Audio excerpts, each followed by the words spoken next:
La vue, c'est la vie est le thème de la semaine de la santé de l'association des jeunes ressortissants de la commune de Koumantou, une association qui œuvre pour l'amélioration de la santé à travers des journées de consultation dans des domaines de la médecine.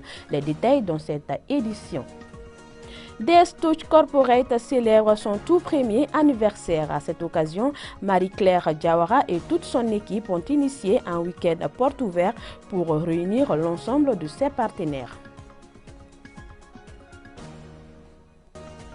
Sacre de l'Argentine lors de la Coupe du Monde Qatar 2022. Durant un mois de compétition, la direction de l'ORTM a permis aux téléspectateurs maliens de suivre les matchs phares de cette rencontre mondiale. Le bilan en fin d'édition avec le DG Hassan Baba Djomeli. Très heureuse de vous retrouver, mesdames et messieurs. Bonsoir et bienvenue à cette édition. Créée en 1999, l'association des jeunes ressortissants de la commune de Koumantou s'est assignée comme obligation d'apporter sa pierre à l'édifice du développement de cette localité. Depuis 12 ans, elle œuvre pour l'amélioration de la santé à travers des journées de consultation dans tous les domaines de la médecine, avec un accent particulier cette année sur la santé de la vue, ce qui justifie le thème « La vue, c'est la vie ». Nos envoyés spéciaux de retour de Koumantou, Fatou Diaby et Moussa Balo nous donnent plus de détails. Nous sommes à Koumantou, la cité hospitalière en témoigne cet accueil. Place à présent à ce folklore de la localité pour donner le ton des activités.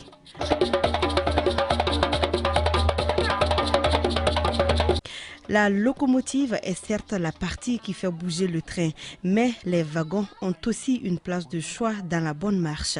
C'est dire que l'association des jeunes ressortissants de la commune de Koumantou, AJCRK, ne saurait se maintenir plus de 10 ans sans le reste de la population de Koumantou.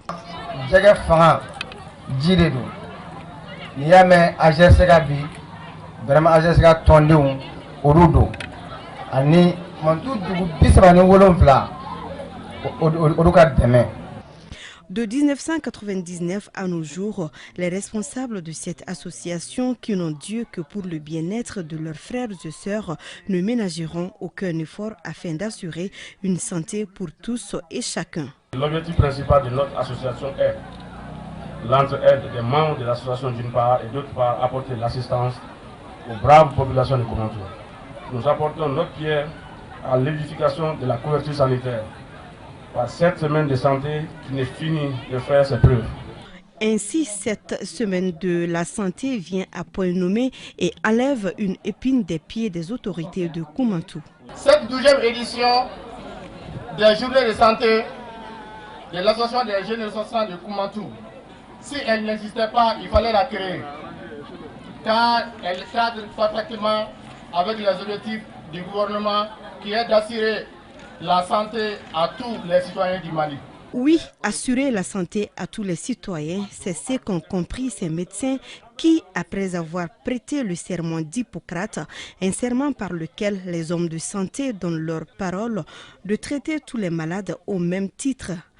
La vie, c'est la vue. C'est le thème de cette 12e édition de la semaine de la santé. À suivre donc des consultations ophtalmologiques et bien d'autres au cours de cette semaine dédiée à la santé de la vue dans la cité hospitalière.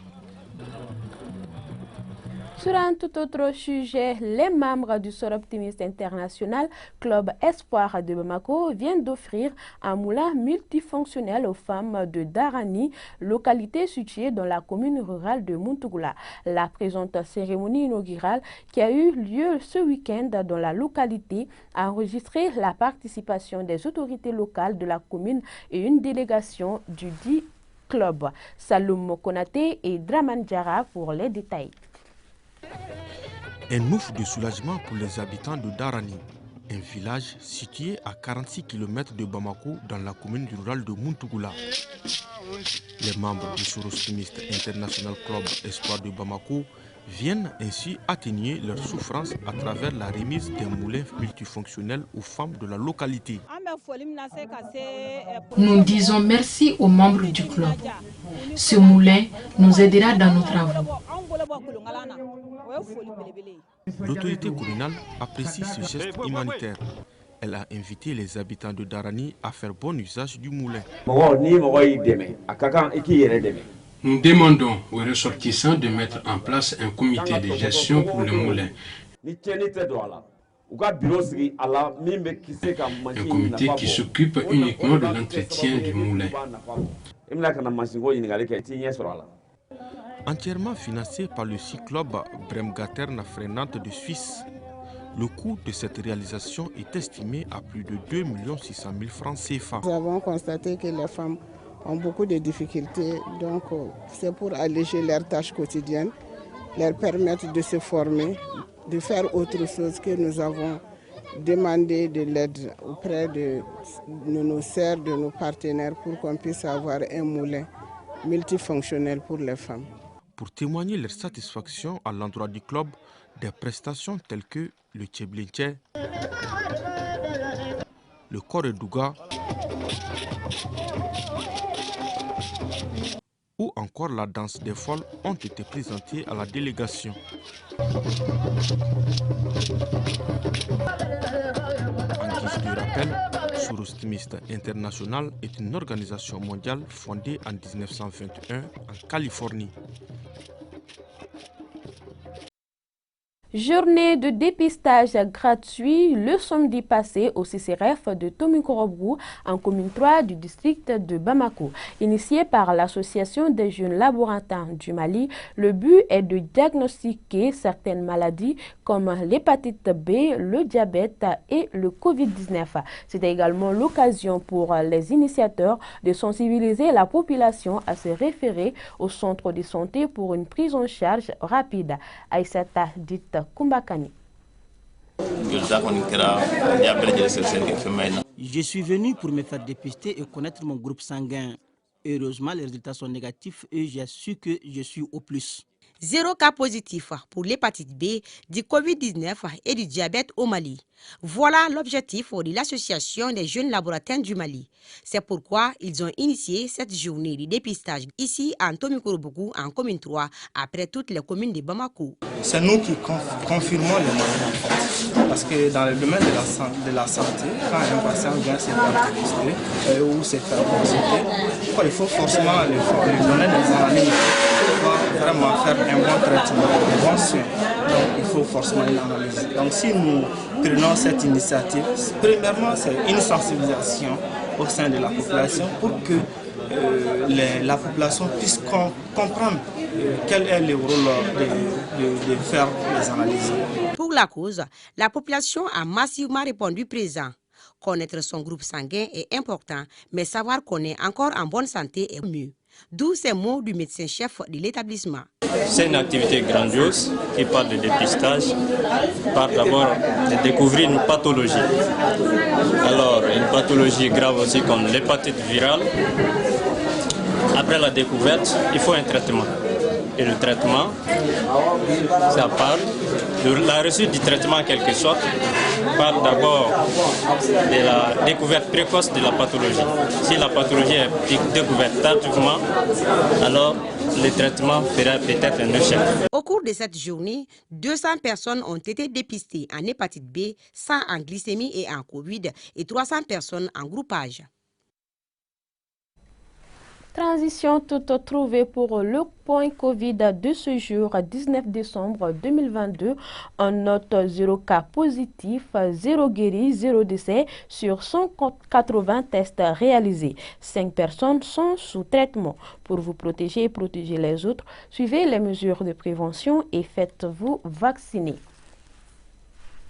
Week-end porte ouvert à l'initiative de DS Touch Corporate. L'objectif est de réunir l'ensemble de ses partenaires et collaborateurs dans son univers pour célébrer son tout premier anniversaire. Plus de détails avec Khadijatou Kamisego et Abdul Salam Ouedrago. L'enseigne malienne ouvre ses portes pour accueillir professionnels, amateurs et étudiants passionnés par l'architecture. DS Touch est une structure qui est composée de plusieurs branches, notamment la première qui est l'architecture et le design. Ensuite, nous avons la branche DS Immobilier. Ensuite, nous avons Design Store. Le Design Store, c'est une boutique qui met en avant des objets de décoration, des mobiliers, des parfums d'ambiance et de la vaisselle raffinée. Et par la suite, nous avons Select Parfumerie, qui est une sélection rigoureuse des parfums rares. Offrir des prestations et services de qualité pour satisfaire les clients est l'une des missions de DS Touch. Et la relation client aujourd'hui est au cœur de notre développement. Donc c'est pourquoi nous avons initié ce premier numéro de Touch Meet afin de rencontrer nos clients, faire le point et également parler des perspectives de développement sur le moyen et le long terme. À travers cette initiative, DS Touch s'ouvre au grand public et l'initie à explorer en toute convivialité son univers d'exception. Nous sommes une structure qui veut opérer dans l'excellence. Dans l'excellence, que ce soit en termes de services et de prestations et surtout de projets architecturaux et immobiliers. Cet anniversaire a pris fin par une visite guidée, une vente privée et un cocktail des partenaires. Tenue de la deuxième édition de la Grande Conférence internationale de réussite GCR 2022, une rencontre des entrepreneurs nationaux et internationaux pour la promotion de l'entrepreneuriat jeune. Les témoignages et partages d'expériences ont marqué la rencontre. L'initiative est de Moussa Hubert Wolegem, un entrepreneur malien. Aïssa Taba et Amadou Kone pour les détails. Faire du Mali un pays émergent, c'est bien possible. Il faut revaloriser ses ressources humaines et promouvoir la collaboration entre les fils du pays. Ceci est la conviction des entrepreneurs du Mali qui entendent créer une connexion entre les modèles inspirants et les modèles de réussite.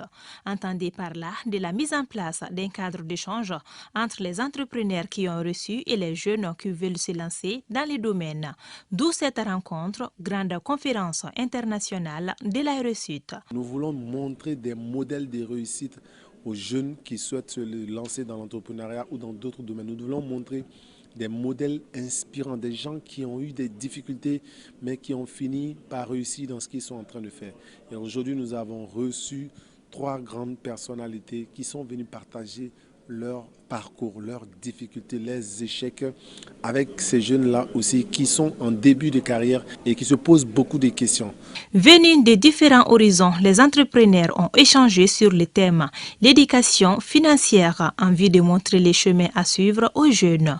L'occasion est saisie pour donner des prix d'encouragement et de reconnaissance à ces entrepreneurs qui contribuent au développement du Mali. Moi, je ne connais pas d'échec.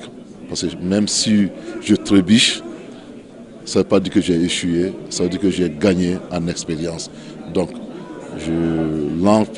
l'appel que je lance à la jeunesse, c'est de dire à la jeunesse qu'il ne faut pas qu'ils se découragent, qu'il ne faut pas qu'ils aient peur de l'échec.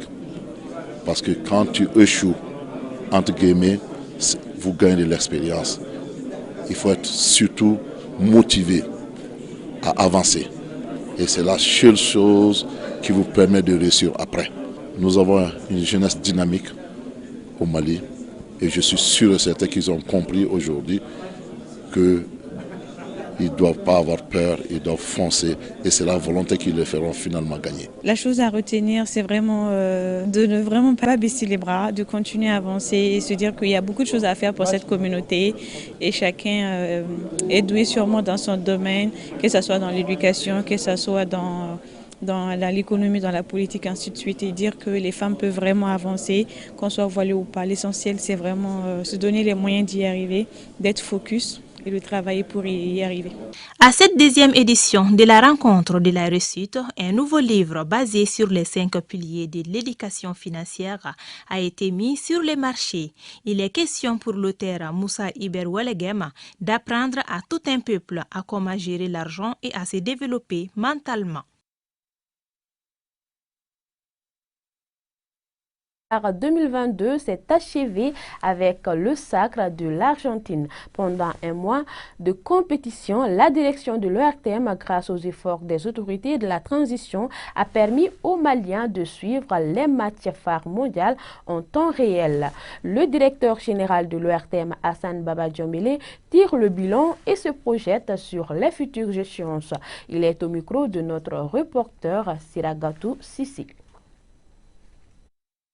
Si vous voyez qu'aujourd'hui que le public malien a pu suivre, comme je l'ai dit, les 28 meilleurs matchs de la compétition, c'est parce que les autorités l'ont voulu. On a adressé une demande qui a été acceptée. Donc les droits liés à cette compétition étaient détenus par une structure qu'on appelle New World TV, qui est basée à Lomé au Togo, qui a eu les droits pour l'Afrique, en tout cas francophone, l'Afrique de l'Ouest. Donc c'est avec eux que nous avons pu négocier les droits qui se chiffraient à environ 400 millions. Donc c'est une enveloppe qui a été mise à notre disposition grâce aux autorités de la transition, en premier le président de la transition, le ministre des Finances, le ministre de la Communication également, et tous ceux qui de près ou de loin nous ont appuyés pour nous permettre justement d'offrir cette compétition au public sportif malien. Et j'avoue sincèrement que au cours des matchs, quand on sort, on voit le public concentré, ça fait chaud au cœur.